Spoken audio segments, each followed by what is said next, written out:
వేదిక మీద ఉన్నటువంటి పెద్దలందరికీ నా నమస్కారాలు. Good evening. ఇంతేనా మన జోష్?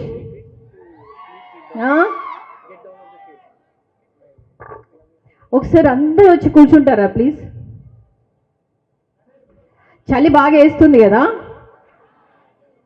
ఇక్కడ మీరు కూర్చోనీకి నేను రానీకి మనందరికి ఎవరు బాస్? నరసింహారెడ్డి గారు. అవునా? నరసింహారెడ్డి గారికి 1 మినిట్ ఆగకుండా భగవంతుడు అక్కడి నుండి పైనుండి చూస్తూ ఉంటారు. వారికి ఆయుష్, ఆరోగ్యం ఎన్నో భగవంతుడు వారికి ఇంకా కావాల్సుకునేవి ఏమేమైతే ఉన్నాయో ఎంతో మందికి ఇంకా ఎడ్యుకేషన్ ఇవ్వాలని చెప్పేసి, వారి ఆయుష్ 100 ఏళ్ళు ఉండాలని చెప్పేసి మనస్ఫూర్తిగా కోరుకుంటూ 1 మినిట్ ఆగకుండా చప్పట్లు కొట్టాలి. చలి ఎక్కడికో పారిపోతుంది. ఇవేనా?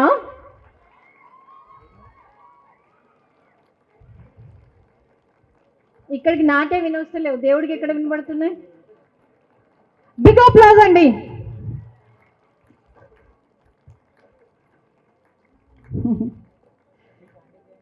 ఇప్పటికీ నేను ఇంతకుముందు ఇంజనీరింగ్ స్టూడెంట్స్ దగ్గరికి 2 times వచ్చున్నాను. ఇది 3rd time నేను ఇంజనీరింగ్ ఇక్కడికి రావడం. ఇది అన్ని కాలేజెస్కి నేను గెస్ట్గా వెళ్తుంటాను. బట్ ఈ కాలేజీని మటుకు నా ఓన్ చేసుకున్నా. అంటే నా పుట్టిల్లు అనుకోండి. అంటే మీ అందరికి నేను ఏమవుతా? అత్త అవుతా. అవునా? Thank you so much. అత్త డిమాండ్ చాలా పెద్దగా ఉంటుంది. ఇప్పుడు అత్త మాట్లాడినంతసేపు ఎవరు కూడా సెల్ఫీలు తీయడం కానీ, పక్కోళ్ళతో ముచ్చేట్లు కానీ ఇవన్నీ ఏమీ ఉండొద్దు. మందు ఒకరే తాగుతారా? మందు లిక్కర్ ఒకరే తాగుతారా? గుంపుగా తాగుతారు కదా. సిగరెట్ ఎంతమంది కాలుస్తారు? గుంపుగా కాలుస్తారు కదా. దొంగతనం ఏం చేస్తారు? గుంపుగానే వెళ్తారు కదా. కానీ మైక్ పట్టుకొని ఎవరు మాట్లాడతారు? అవునా? ₹1,00,00,000 చెక్ పైన సిగ్నేచర్ ఎవరు పెడతారు? యా, అవునా? కాబట్టి పులి ఒకటే కదా. సో మీరు కూడా ఏంటి అంటే ఆ గుంపులో మాట్లాడకుండా, నిజంగా మీకు ఈరోజు ఇక్కడికి వచ్చినటువంటి వాళ్ళు అమెరికా నుండి వచ్చినటువంటి మల్లారెడ్డి గారు. ఇందాక నేను అబ్జర్వ్ చేశానండి. వారు అమెరికా నుండి ఎక్కడో హుజూరాబాద్లో వారి ప్రాపర్, ఎక్కడో కష్టపడి డాక్టర్ అవుదాం అనుకొని అమెరికా వెళ్ళి అమెరికాలో జాబ్ చేస్తూ hotels, supermarkets, YoYo TV, Minerva hotel ఇట్లాంటి ఎన్నో ఎస్టాబ్లిషన్ చేస్తూ ఈరోజు నా రిక్వెస్ట్ మేరకు నరసింహారెడ్డి గారు అడిగినందుకు మీ అందరికీ నేను యాక్చువల్లీ మాట ఇచ్చింది ఇంజనీరింగ్ కాలేజ్ వాళ్ళకి. కానీ ఈరోజు లక్కీగా వారి ఓట్స్ మీకు దొరుకున్నాయి. వారికి బిగ్ అప్లాజ్ అండి. వారికి, ప్రతాప్ రెడ్డి గారికి.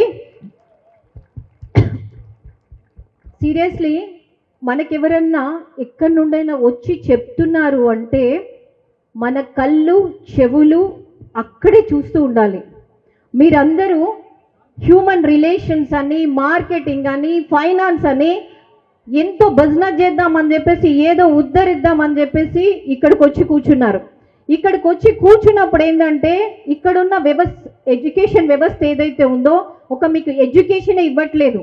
ఎంతో మంది కష్టపడి ఒక ప్లాట్ఫామ్ సెట్ చేసుకున్న వాళ్ళని ఇలా ఒక వేదిక మీద ఎంతో మందికి రోల్ మోడల్గా ఉన్న వాళ్ళని తీసుకొచ్చి మీ అందరి కోసం మాట్లాడిస్తుంది. నరసింహారెడ్డి గారి కోసం కాదు కదా, మన కోసం.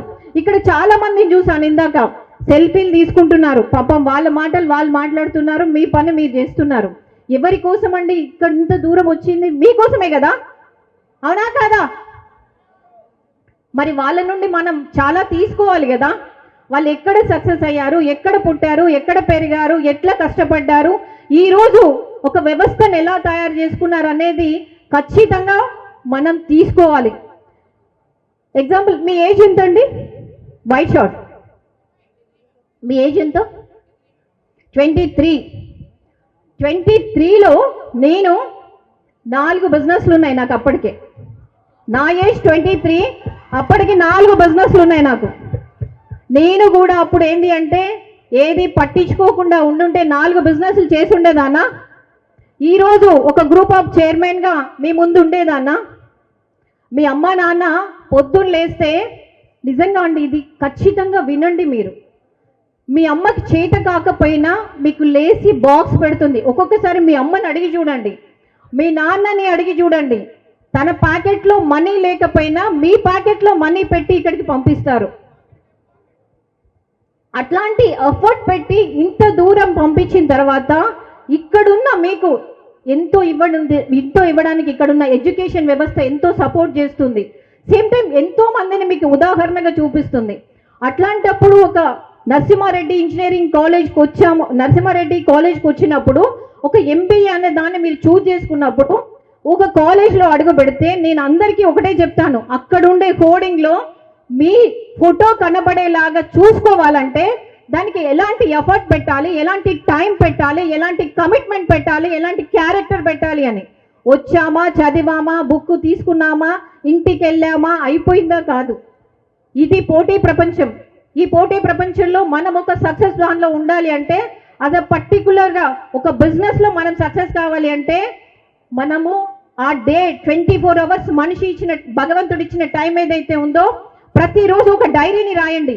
మీ వాల్యుబుల్ టైం ఏదైతే ఉందో ఆ 24 అవర్స్లో మీరు ఎంత వేస్ట్ చేస్తున్నారు, ఎంత మీ చదువు కోసం పెడుతున్నారు, ఎంత మీ తల్లిదండ్రుల కోసం పెడుతున్నారు, మీరు ఎంత మీ ఫ్రెండ్స్ కోసం పెడుతున్నారు అనేది ఈ రోజు నుండి డైరీ ఎంతమంది రాస్తారు? ఎవరు రాయరా? 1 or 2 3 4 మిగతా ఎవరు రాయరా? రాస్తేనే మీకు అర్థమవుతుంది మీ టైం, క్వాలిటీ ఆఫ్ టైం ఏదైతే ఉందో ఎక్కడ వేస్ట్ అవుతుంది, ఎక్కడ ప్లస్ అవుతుంది అనేది. అది ఎవ్రీడే రాస్తేనే మీకు ఖచ్చితంగా నెక్స్ట్ నెక్స్ట్ నెక్స్ట్ నెక్స్ట్ మిమ్మల్ని మీరు చేంజ్ చేసుకుంటూ వెళ్తారు. వర్షం చినుకు మనం వాటర్ ఉంటుంది కదండి, వాటర్ ఏదైతే ఉంటుందో ఒక గ్లాసెడ్ వాటర్ తీసుకెళ్ళి మురికి కాలువలో వేస్తే ఏమవుతుంది? మురికి అవుతుంది. అదే ఒక బావిలో వేస్తే అక్కడున్న ఉప్పు నీరో తీయ నీరో తయారవుతుంది. అదే ఒక నదిలో వేస్తే అక్కడున్న నదీ తీర్థంగా మారుతుంది. అదే ఒక ఆల్చిప్పలో వేస్తే ఏమవుతుంది? ముత్యం అవుతుంది. మీరు చేస్తున్న ఫ్రెండ్షిప్ కావచ్చు, మీరు రోజు చేస్తున్న దోస్తాలు కావచ్చు, మీరు తిరుగుతున్న మీ ఫ్రెండ్స్ ఎవరైనా కావచ్చు, మంచిగా సక్సెస్ఫుల్గా ఒక లైఫ్ కమిట్మెంట్ పెట్టుకున్న వాళ్ళ గోల్ పెట్టుకున్న వాళ్ళతో ఫ్రెండ్షిప్ చేయండి. ఒక కమిట్మెంట్ ఉన్న వాళ్ళతో ఫ్రెండ్షిప్ చేయండి. ఎందుకు అంటే ఎవ్రీడే మన ఫ్రెండ్షిప్ ఏదైతే ఉంటుందో మన చుట్టుపక్కల ఖచ్చితంగా కనెక్ట్ అయి ఉంటుంది. అవునా కాదా?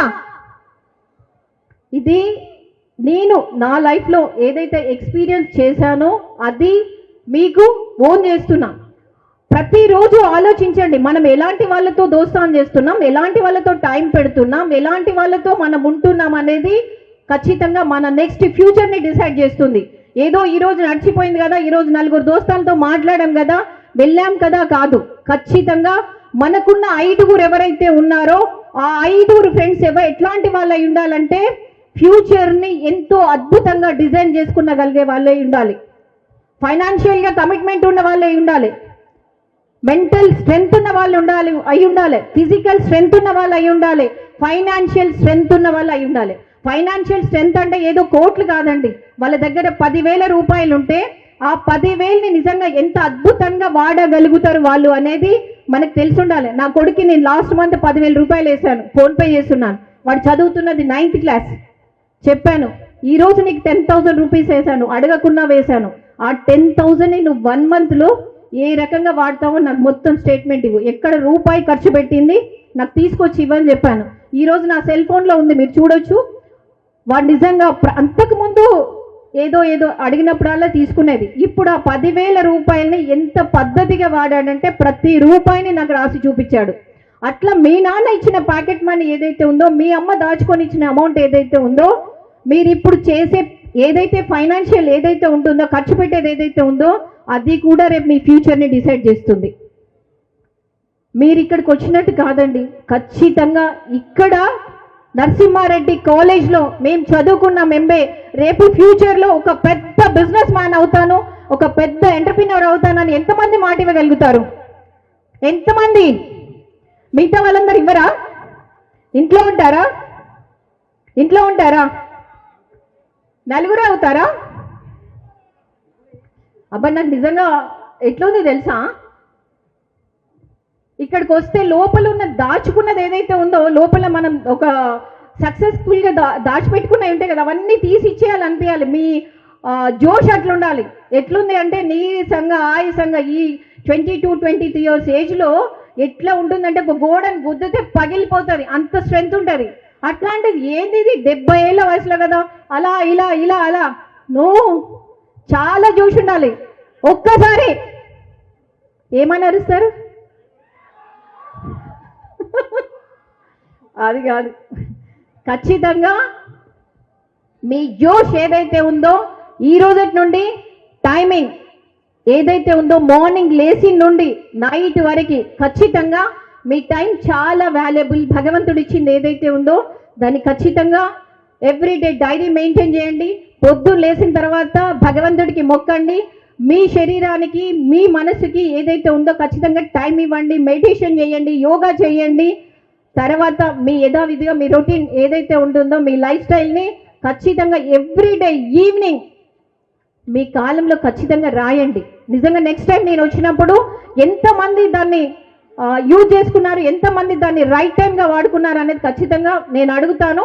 సో మై డియర్ స్టూడెంట్స్, ఇప్పటి నుండి మీ జోష్ పెరగాలని చెప్పేసి, మీ ఎడ్యుకేషన్ పైన మీ టైం పెడతారని చెప్పేసి, మీ ఇంట్లో మీ తల్లిదండ్రుల పైన టైం పెడతారని చెప్పేసి, ఆలోచిస్తారని చెప్పేసి ఇక్కడున్న ప్రతి ఒక్కరిని కోరుకుంటూ, నిజంగా నాకు ఇంత టైం ఇచ్చిన నరసింహారెడ్డి కాలేజ్కి అండ్ ఇక్కడున్న యాజమాన్యానికి అందరికీ కూడా పేరు పేరున నా కృతజ్ఞతలు.